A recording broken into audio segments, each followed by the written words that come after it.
जय हिंद दोस्तों। तो आज की इस वीडियो में फिर से एक बार हम लोग इतिहास के पन्नों पे जोर डालते हैं और आज की इस वीडियो में हम लोग जानेंगे सैयद वंश के बारे में। सैयद वंश की स्थापना कैसे हुई और सैयद वंश का अंत कैसे हुआ, आज की इस वीडियो में पूरी जानकारी हम लोग प्राप्त करेंगे सैयद वंश के बारे में। और सैयद वंश के शासक जो था खिल्ज खां, उसके बाद मुबारक शाह और अलाउद्दीन आलम शाह के बारे में आज की इस वीडियो में हम लोग चर्चा करेंगे। उनसे पहले जो भी दोस्त हमारे चैनल पर नए आए हैं, चैनल को सब्सक्राइब कर दीजिए और बेल आइकन को प्रेस कर दीजिए ताकि इतिहास से रिलेटेड अगर न्यू कंटेंट बनता है तो उसका नोटिफिकेशन आप तक जल्द से जल्द पहुंच जाए। चलिए दोस्तों, वीडियो को स्टार्ट करते हैं। दोस्त, अगर हम लोग सैयद वंश की अगर हम लोग बात करती है, 14 ईस्वी से लेके और 1451 ईस्वी तक शासन किया था। ठीक है, उसके बाद सैयद वंश, आखिर में सैयद वंश का स्थापना कैसे हुआ? तो सैयद वंश का जो स्थापना हुआ था वे नरसुरुद्दीन महमूद का जो है हत्या करके हुआ था।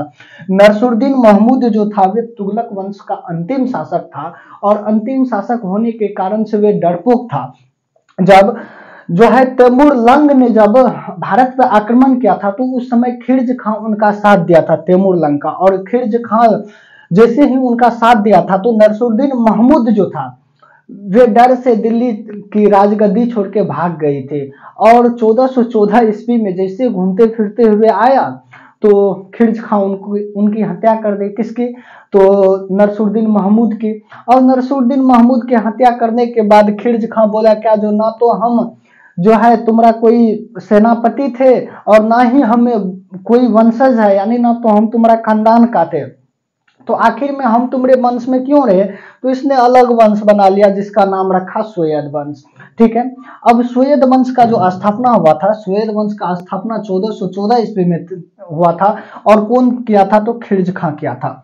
अब इसके बाद जो है दोस्तों, सैयद वंश में ना तो उतना कोई भयावह राजा आया और ना ही कोई उतना बड़ा शासक आया जिसके बारे में उतनी चर्चा की जा सकती है।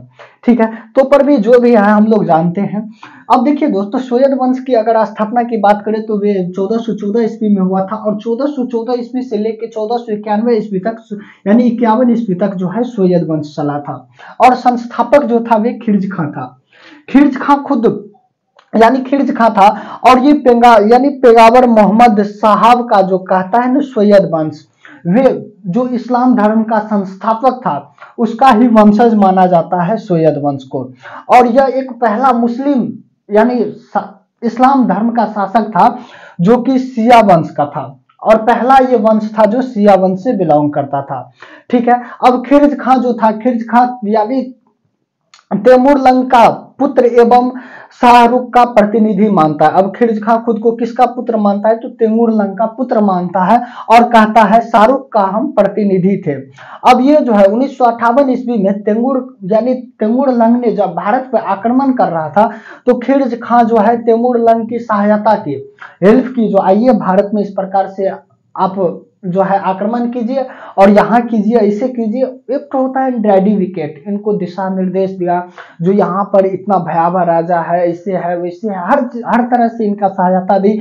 उसके बाद खाना पीना जो भी होता है, रहने सहने, सैनिक का निवास और कुछ सैनिक देना, उन सब जो है ये जो है खिल्ज खां ने तुंगरलंग को दिया। अब तुंगरलंग जैसे ही भारत से जब लौटने लगा तो इसको सुल्तान लाहौर और यानी विलापुर का जो है सूबेदार नियुक्त करके और भारत से लौट जाता है। और खिल्ज खां की मृत्यु 1414 ईस्वी में हो जाती है। उसके बाद मुबारक शाह आता है, खिल्ज खां के बाद मुबारक शाह आता है और खिल्ज खां जो है सुल्तान की उपाधि धारण नहीं की थी और यह सुल्तान नहीं था। उसके बाद मुबारक शाह आता है, मुबारक शाह सुल्तान की उपाधि धारण किया हुआ था। उसके बाद ये खुतबा पढ़वाया सुल्तान, यानी जो है मुबारक शाह जो है खुतबा पढ़वाया एवं सिक्का चलाया अपने नाम का। अब मुबारक शाह अपने नाम का सिक्का चलाया। उसके बाद तैमूर लंग और तुगलक वंश का जो शासक था वे जो सिक्का चलाया था, उन सिक्का पे से उनका नाम हटा दिया। बोला क्या, जो अब तुम्हारा क्या काम, अगर तुम्हारा वंश ही नहीं रहा तो तुम्हारा शास्त्र यानी सिक्का क्यों हम चलाए? तो उन्होंने क्या किया, तो सिक्का पे से उन सभी का नाम हटा दिया और उसके बाद जो है वे खुद का नाम मुबारक शाह जो है खुद के नाम से सिक्का चलाया। तो वे सिक्का पे अपना यानी मुबारक शाह नाम नहीं रखा, सिक्का पे जो है मुबारक शाह नाम नहीं रखा, तो आखिर में क्या रखा? तो यानी मुइज़-उद-दीन सिक्का पर, यानी वे अपना नाम खुदवाया मुइज़-उद-दीन नाम के यानी नाम से वो सिक्का खुदवाया। ठीक है, उसके बाद यानी 1433 ईस्वी में यमुना नदी के किनारे जो है एक शहर बसवाई थी जिसका नाम था मुबारकबाद शहर। क्या नाम था? तो मुबारकबाद शहर। कौन खुदवाया यानी बनवाया था? तो मुबारक शाह जो है यमुना नदी के किनारे यानी 1433 ईस्वी में था, यानी स्थापना किया था और उसका नाम रखा मुबारकबाद शहर। ठीक है, उसके बाद जो है इसके समय में भंटिया तथा दुआबदा का भी बोलचाल बढ़ने लगा और उनका भी जो है भटिया और दुआबदा का भी इनको कुछ जो है बोलचाल की भाषा झेलनी पड़ी, जो हमारा शासक खराब है, ये है, वे है, और इनका भी कुछ जो है ताना सहना पड़ा। किसको? तो मुबारक शाह को। अब मुबारक शाह के बाद जो ये सैयद वंश का अंतिम शासक आता है वे अलाउद्दीन आलम शाह आता है, और अलाउद्दीन आलम शाह जो है बहुत लंबे समय तक जो है यहाँ पर सैयद वंश पे शासन किया था। लेकिन बोलते हैं ना, कोई अगर कुछ काम कीजिएगा तब तो आपका इतिहास में नाम लाएगा। बस एक अंतिम शासक था, इसलिए अलाउद्दीन आलम शाह का नाम यानी इतिहास में आ गया। ठीक है, और अंतिम शासक होने के कारण से जो है बहुत दिनों तक शासन किया लेकिन कुछ खास काम नहीं किया, जिस कारण से इतिहासकार ने इनकी इतनी विशेषता नहीं किया है। उसके बाद 1491 ईस्वी में बहलोल लोदी जो है इनकी हत्या कर देती है और लोदी वंश की स्थापना करता है। किसका हत्या कर देता है? बहलोल लोदी। तो अलाउद्दीन आलम शाह का हत्या करके और लोदी वंश की स्थापना करती है। लोदी वंश जो है 1451 ईस्वी से लेकर 1526 ईस्वी तक चलता है। ठीक है, अब हम जानते हैं कुछ। अब सैयद वंश जो है 1414 ईस्वी से लेकर 1491 ईस्वी तक शासन किया था और इसका संस्थापक खिरज खां को माना जाता है। अब सैयद वंश स्वयं को इस्लाम धर्म के संस्थापक पैगंबर मोहम्मद शाह का वंशज मानते हैं। अब बोले ना, जो सैयद वंश जो है स्वयं को किसका? तो इस्लाम धर्म के पैगंबर यानी इस्लाम धर्म के संस्थापक पैगंबर मोहम्मद शाह का वंशज मानते हैं, जो हम उसका वंशज है। ठीक है, उसके बाद यह सुल्तान काल का शासन करने वाला एकमात्र शिया वंश था। अब ये जो है यानी सल्तनत, दिल्ली सल्तनत पे जो है पहली बार शासन करने वाला एक शिया वंश का था। उसके बाद जो है यानी 1358 ईस्वी में यानी तेंगुर ने भारत पे आक्रमण करने के समय में खिरज खां ने उनकी सहायता की, जिस कारण से तैमूर ने भारत से लौटते समय उसे मुस्लिम लाहौर एवं वितानापुर का सूबेदार नियुक्त कर दिया। अब जो है खिरज खां तैमूर लंग को 1958 ईस्वी में जैसे ही उनकी सहायता की तो तैमूर लंग जब लौटने लगा भारत से तो उसको सुल्तान लाहौल और विष्णुपुरा की जो है सूबेदार नियुक्त करके चले गया।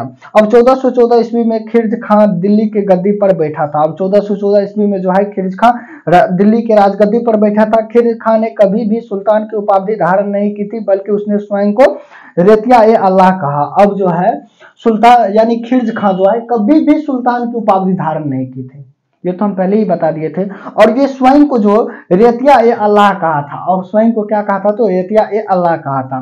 खिरज खां ने अपने आप को तैमूर लंग का पुत्र और शाहरुख खां का प्रतिनिधि बताया। अब खिरज खां जो है स्वयं को तैमूर लंग का पुत्र और शाहरुख का प्रतिनिधि बताया। किसका? तो तैमूर लंग का पुत्र और शाहरुख का प्रतिनिधि बताया। तो कौन? तो खिरज खां बताया। ठीक है,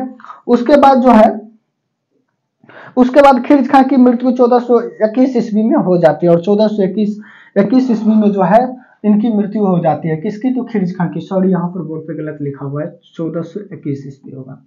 ठीक है, 1421 ईस्वी में जो है खिरज खां की मृत्यु हो जाती है। उसके बाद जो अगला शासक आता है वे मुबारक शाह आता है 1421 ईस्वी में। अब इस वंश का शासक मुबारक शाह ने सुल्तान की उपाधि धारण की थी। अब जो है ये मुबारक शाह जो है सुल्तान की भी उपाधि धारण की थी। अब मुबारक शाह ने यानी खुदबाता पढ़वाया और अपने नाम का सिक्का चलवाया। साथ ही खुतबे से तैमूर वंशज और सिक्कों के तुगलक वंश के शासक का नाम हटवा दिया। अब जो है इन्होंने जो है खुतबा पढ़वाया एवं सिक्का चलाया और सिक्का पे जो तैमूर लंग एवं तुगलक वंश के शासक का नाम था उन शासक के नाम को हटा के और खुद का नाम स्थापित किया, जो कि मुआयुजुद्दीन सिक्का पर खुदवाया था। जो मुआयुजुद्दीन सिक्का पे जो है अपना नाम खुदवाया था। ठीक है, उसके बाद जो है इसने सिक्का पर अपना नाम मुआयुजुद्दीन मुबारक खुदवाया। इसने 1433 ईस्वी में यमुना नदी के किनारे मुबारकबाद नामक शहर की स्थापना किया। यह जो है 1433 ईस्वी में जो है यमुना नदी के किनारे मुबारकबाद शहर नामक शहर का निर्माण किया। उसके बाद तारीफ ए मुबारक शाही पुस्तक के लेखक जो है यामिनी बिन अहमद द्वारा किया गया था। अब जो है सैयद वंश की जो जानकारी मिलती है, आखिर में इतना दिन पहले की बात है, किसी कोई जो है कोई इंसान इतना दिन कैसे जी सकता है, नहीं जी सकता है। और उस समय में जो है कोई ना कोई चीज पे लिखा गया होगा। अभी आप मान के चलते हैं, आपका ही अगर कुछ हम बात करें, आपका परदादा क्या करते थे नहीं करते थे, कहीं पर अगर भी कुछ लिखा होगा तब ना आपको पता होगा जो ये ऐसे करते थे वैसे करते थे। या फिर इतनी बड़ी बात तो आप बोल चाल से नहीं ना याद रख पाइएगा।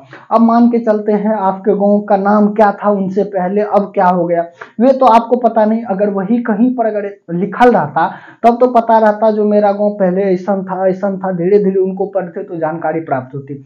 उसी प्रकार से एक पुस्तक था सैयद वंश के बारे में जो लिखा गया था, एक पुस्तक था जिसका नाम था तारीफ ए मुबारक शाही। तारीफ ए मुबारक शाही नामक एक पुस्तक था जिसका लेखक था याही वानी अहमद, और इसका लेखक था याही वानी अहमद था। और उन्होंने जो है सैयद वंश की पूरी जानकारी जो है उन पुस्तक में लिख के रखी हुई थी। जो इस प्रकार से सैयद वंश बना, ऐसी स्थापना हुई, इसके बाद ये शासक आया, वे शासक आया, इन्होंने ये काम किया, ऐसे काम किया, वैसे काम किया। और इन पुस्तक से जो है पूरा सैयद वंश की जानकारी आपको मिलती है। कौन सा पुस्तक? तो तारीफ ए मुबारक शाही से। ठीक है। अब तारीफ ए मुबारक शाही पुस्तक के लेखक यानी लेखक जो था वे यानी वानी अहमद द्वारा किया गया था, जो मुबारक शाही के शासन काल में किए गए, जिसने इस वंश की जानकारी मिलती है। जिससे क्या होता है तो सैयद वंश की जानकारी मिलती है। उसके बाद जो है भंटिया तथा दुआबदा के विरोध में मुबारक शाह के समय में हुआ था। अब जो है भंटिया तथा दुआबदा का जो विरोध हुआ था, अब भंटिया और दुआबदा से पब्लिक सब आ गया, बोला क्या जो मुबारक शाह राजगद्दी पे बैठने के लायक नहीं है, उनका विरोध करने लगा। जो मुबारक शाह को राजगद्दी से हटाओ। अब ये जैसे मान के चलते हैं कोई नेता आता है और वे नेता कुछ गलत करता है तो कैसे जनता सब आक्रोश मचाता है, तो नेता बदलो, ऐसा करो वैसा करो।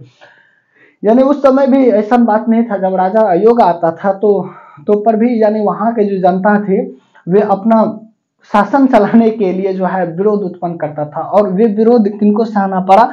तो मुबारक शाह को इनका विरोध झेलना पड़ा, भंटिया तथा दुआबदा का विरोध झेलना पड़ा। उसके बाद इस वंश का अंतिम शासक अलाउद्दीन आलम शाह को माना जाता है। अलाउद्दीन आलम शाह इस वंश में सर्वाधिक समय तक शासन करने वाला शासक था।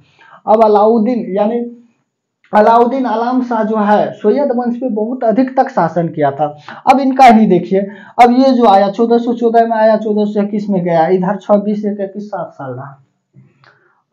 7 वर्ष तक जो है कौन तो खिलजी खां शासन किया, और खिलजी खां जो है बेचारा अलाउद्दीन महमूद का बुरा हाल करके मार दिया। तो ये सब होता है, इतिहास में चलते रहता है। इनसे पहले भी इतिहास जाने तो इतिहास में ना तो बाप बेटा का हुआ, ना तो ससुर दामाद का हुआ, ना तो दामाद ससुर का हुआ।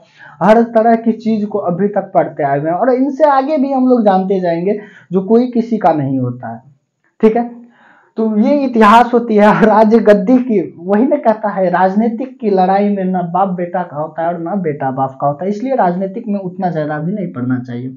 और जो है अलाउद्दीन आलम शाह कोई खास काम नहीं किया, तो जिस कारण से इसकी काम का उतना ज्यादा इतिहासकार जो है वर्णन भी नहीं किया। उसके बाद जो है 1491 ईस्वी में बहलोल लोदी ने इनकी हत्या कर दी और लोदी वंश की स्थापना कर दी। अब 1414 ईस्वी में जो है यानी 1451 ईस्वी में इनकी हत्या कर दी।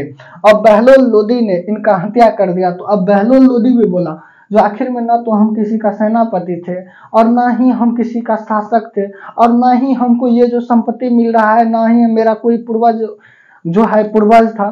तो आखिर में हम जो अलाउद्दीन आलम शाह की अगर मृत्यु किए हैं तो आखिर में हम तो एक अलग वंश बनाएंगे। तो इन्होंने जो क्या किया, तो ये लोदी वंश की स्थापना कर दी। और लोदी वंश और दिल्ली का सबसे यानी दिल्ली सल्तनत का जो 5 वंश था उसमें से सबसे लास्ट वंश जो है लोदी वंश था। और लोदी वंश के बारे में अब नेक्स्ट वीडियो में जानेंगे, जो लोदी वंश क्या था, कैसे था, कौन कौन से शासक आए और नहीं आए। उसके बाद दिल्ली सल्तनत खत्म हो जाएगा। उसके बाद हम लोग जाएंगे उधर विजयनगरी के बारे में थोड़ा बहुत जानेंगे। उसके बाद जो है मुगल काल में घुस जाएंगे और उसमें जो है पूरी भंडार के रूप में फिर से नई अंदाज में जानेंगे। तो चलिए दोस्तों, अब मिलते हैं नेक्स्ट वीडियो में। उनसे पहले एक सूचना क्या था, जो भी आपका कोई यानी मान के चलते हैं कोई जो है 10th का स्टूडेंट होगा, या फिर 12th का स्टूडेंट होगा तो उसके लिए एक सूचना क्या होती है, जो भी क्लास 10th का स्टूडेंट तो होता है ना, वे फर्स्ट बार बिहार बोर्ड का जो एग्जाम देता होता है उनका डर बना रहता है, जो आखिर में हम पेपर को कैसे लिखें, किस प्रकार से हम तैयारी करें। अब तो टाइम भी नहीं है, वैसे आज 2 दिसंबर हो गया और दिसंबर के बाद जो है वही 1 महीना 1.5 महीना बचा हुआ है 12th और 10th के एग्जाम के लिए बिहार बोर्ड का। तो उनसे क्या होगा, तो एक ड्राइडी विकेट के तौर पे मेरा एक वीडियो आ जाएगा, तो वे वीडियो को आप सब जो है सजेस्ट करके उनको बोल दीजिएगा देखने के लिए, जो इसे एक बार देख ले, जो आखिर में कैसे कॉपी लिखे और अच्छे अंक जो है भर साल जो नहीं पढ़े हुए हैं या फिर पढ़े हुए हैं तो एक जो कैटेगरी होता है कॉपी बनाने का वे कैसे तैयार करेंगे, तो उनके बारे में हम एक वीडियो ला रहे हैं। तो उन वीडियो को आप लोग एक बार सजेस्ट कीजिएगा और देखने के लिए प्रोत्साहित कीजिएगा। जय हिंद दोस्तों, अब मिलते हैं नेक्स्ट वीडियो में।